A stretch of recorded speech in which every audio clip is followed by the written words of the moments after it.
Okay. Welcome back to Super Sentai Review, episode 383. We're here reviewing episodes 15 and 18 of Kyuranger. Uh, Kyuranger. Kyuranger, excuse me. Kyuranger. Yes.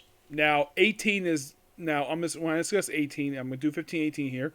18 is the main reason why I decided to watch this, because this leads into a particular movie. I'll get to that. So, in episode 15, which does not feature three Rangers, they're absent. Basically, Champ, Stinger,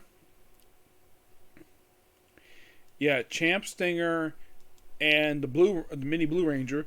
Yeah, they're absent from this episode, mainly because basically they're not there.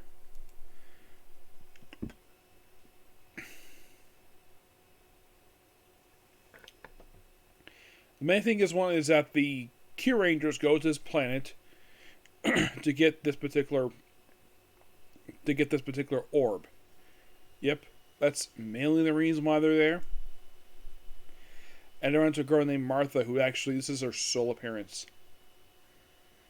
Though she was archive footage. Now, she does not appear again ever in a Sentai. This is her sole appearance ever in Sentai. Yeah. The whole thing with her village is that the villain of the episode, who his name is... Yeah, it's Goshi is his name. And you might be thinking, did he actually appear on Cosmic Fury? He did, as Monster Guard 2. Yep. Just like his Sentai counterpart, he appeared for a single episode. Yeah, but that character was basically nothing. Yeah, Cosmic Fury was basically rushed into a lot of this super quickly. So, yeah, he poses like, oh, the savior, give him some food. Yeah, it's a food hogging magistrate again, even though we just had this a few episodes ago, but okay. It's an okay episode. And then we have the very next episode. Now, Don Armitage, he does briefly appear in this episode. He does. This will actually be... Now, mostly put throughout the whole series so far, he's mostly appearing in, like... Here it's like a hologram. We don't technically see him again until episode 19. And then, like...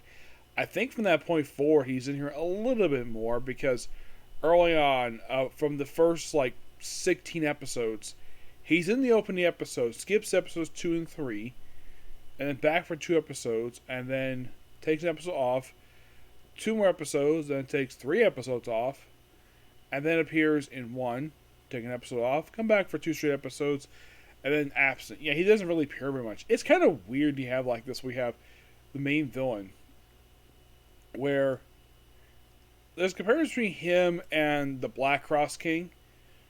Okay. The biggest difference between Black Cross King and Don Armitage is that Black Cross King actually physically appeared more, and he appeared in all 84 episodes of Go Ranger. Here he appears like in 31 out of like 48. Yes, he's absent for 17 episodes. Seemingly like, oh, because he's a Shogunate, he's the main villain. He still can kind of appear, like even a hologram. So,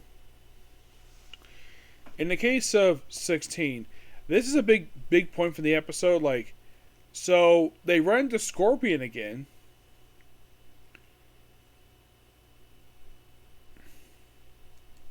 Oh, Scorpino. Yes, that's his name, Scorpino.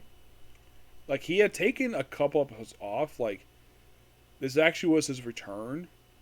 After taking episode 14 off, he's back here for this episode. Mm-hmm.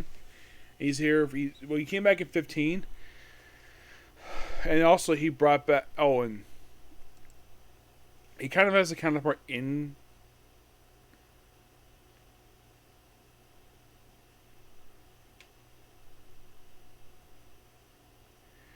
So, he does have a counterpart in Cosmic Fury as a one-shot villain named Kremizo. Yep. And he appeared for 2 episodes compared to his counterpart.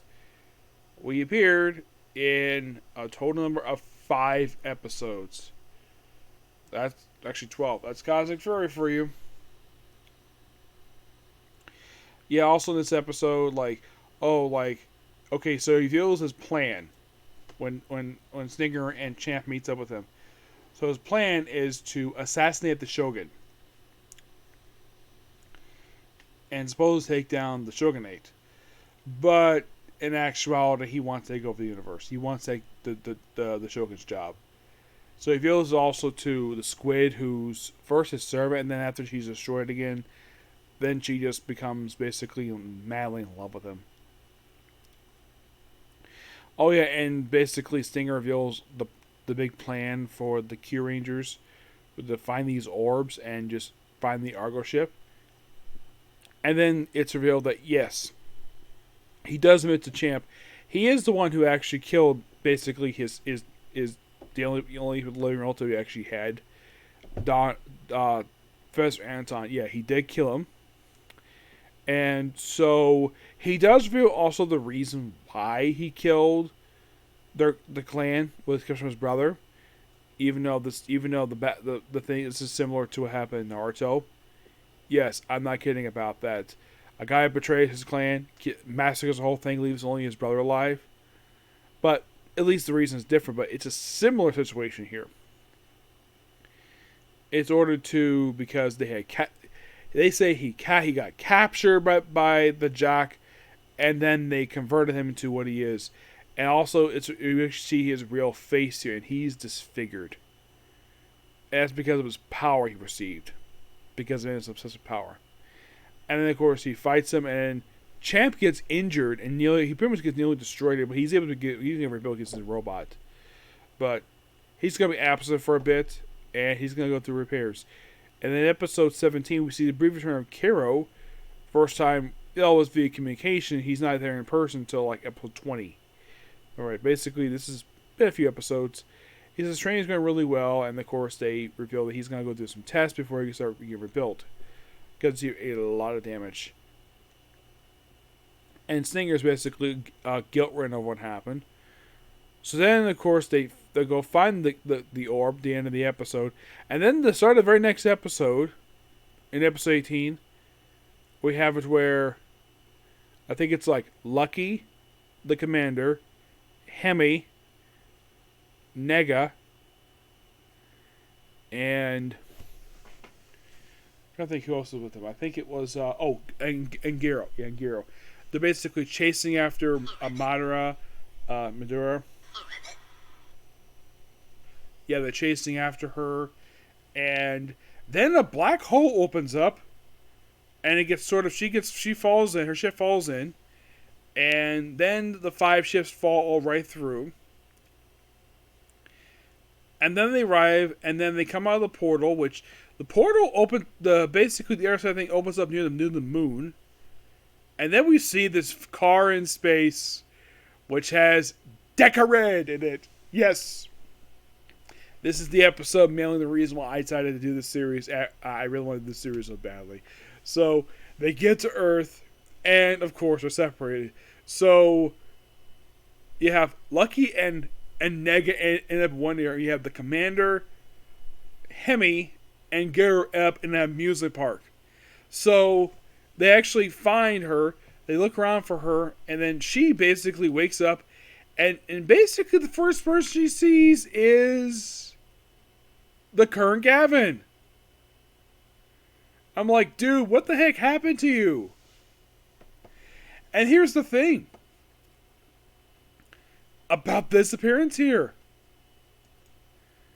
I'm like, okay, so let me explain something about this. This is quite shocking to me, the fact this happened.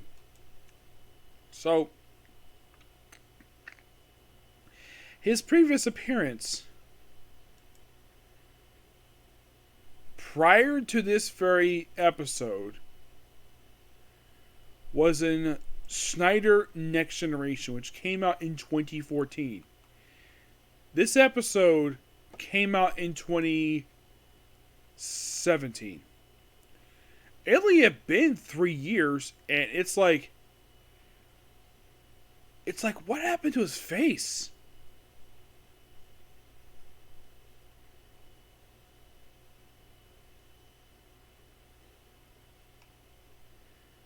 I'm like, dude, in 3 years, his face could be chunky in 3 years. Like, I was surprised the fact that this happened to him. I'm like, what happened? I get the fact it's in 3 years, but yeah, it's like very shocking the fact this happened.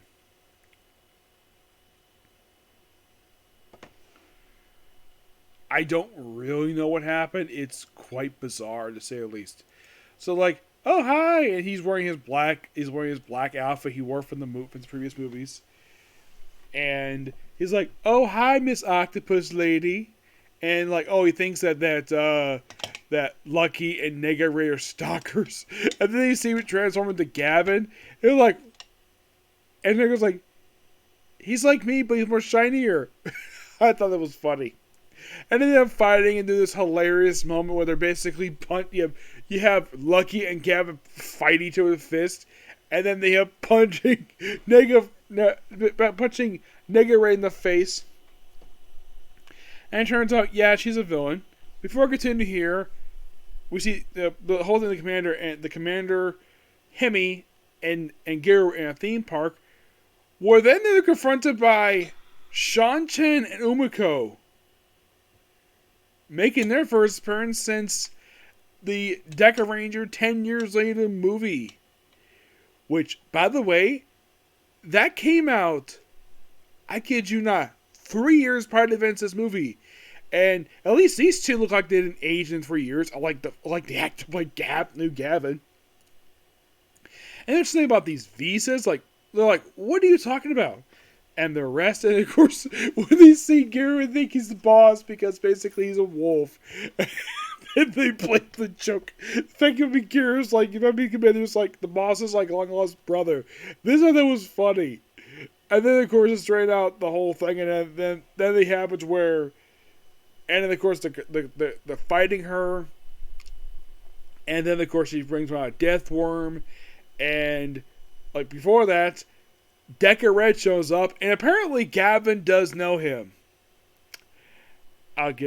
Yes. So, we see Bond again, and he's got a completely new outfit. Yeah, he changed his outfit since his last appearance. Now, I don't mind the new outfits. It's good. He's still technically Deca, even though he's the captain of the fire squad. At least they admitted that, and the fact he's got a new morpher. Yes, his morph looks different. It actually has a red-eyed little S on it. I thought that was really cool. In case you're curious, though, how did he become captain of the fire squad? Simple. The guy who founded the fire squad, the original captain, I heard he retired. That's what I read. He retired, so that's why he became the captain of the fire squad. So then we have this awesome sequence. We have Gavin, Bond, Lucky, and Nega just do their morphs, and Lucky comes with the interesting idea to have Nega work with Gab because they're both silver, and he works with Bond because they're both reds. So he and Bond take on the Octopus Lady, and then we have Gavin and Silver take on the Death Worm. They beat it with him using, and I love the fact that during their fight, like, they even play a little of Gavin's fight music, which I thought was so cool. Even had the laser blade, and then we have Bond and Lucky fight. I can't forget. I keep forgetting her name here.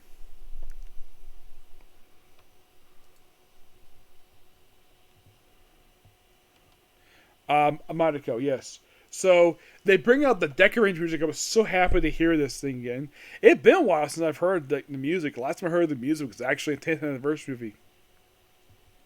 So then, of course, suppose they beat her, and of course they get the globe back, but then Deathworm goes giant size. So then, of course, the commander basically just happily there, and then Gavin's like, "Oh, is that with Megazord? Let's hit Brick." Of course, she also prior to this had stolen his ship. She came on board. Is like, "You're a villain." He takes off his jacket, and this was so funny. Yeah, then he takes the doll and he takes his space doll, his dragon, and he's like, doll. And then, of course, you have the girls, well, I always want to do a double dragon fight. It fights, and of course, you have Lucky on top, and of course, asks the commander, do the dragon breath. Of course, they beat the monster. And I even love when it happens in space, we have the two mechs basically have like use the gun mode from the pat wings to basically fire the port to make it bigger. Cool in that part. And of course, to open up, they all like after beat Deathworm, they proceed to go back to their own universe, and then this leads into a cut movie to watch later. But damn, that's the main reason why I wanted to do this series, because of this episode. Because of the Dekarangers guest starring in this episode. That's the main reason I want to do this one. And plus, the concept of the series was so interesting to me. So, this is probably you think, oh, you reached the episode you wanted to get to. You still going to continue this series? Yes. Yes, I am. Because I am loving Kyuranger. It's an amazing series. But before I move on to next movies, I got some anime to watch. I'll probably get a chance to watch probably like one or two at most. But next up is something I wanted the past couple of days, but I've had no time, but now I do. I'm doing Comic Core next. And then it's on to One Piece. Okay, next video. Bye.